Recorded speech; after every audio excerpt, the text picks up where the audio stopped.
This is the Hewitt Lift Boss assembly video. Lay out and inventory all of your parts and pieces.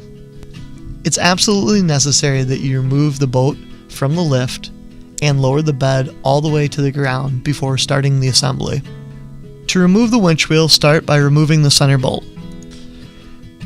With the bolt completely removed, go ahead and unthread the winch wheel.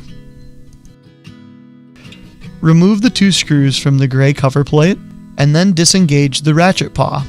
Using the same 2 screws, reinstall the gray cover plate.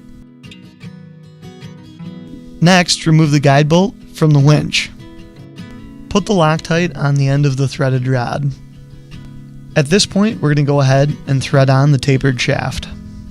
Take note, on the back of the lift motor there's 4 bolts that can be adjusted to correct the angle of the lift motor.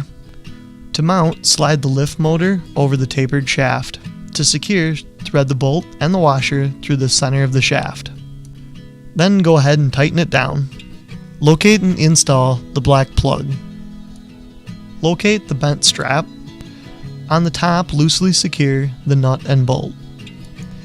From the inside, install the bolt through the bracket to secure the winch. Now you're ready to go ahead and tighten down all the nuts and bolts. At this point, it may be necessary to adjust the set screws to make sure that the winch is plumb. You're now ready to power up your winch and begin to raise the bed. Your lift boss can be used with either a key or a key fob. This completes the assembly of the Hewitt Lift Boss.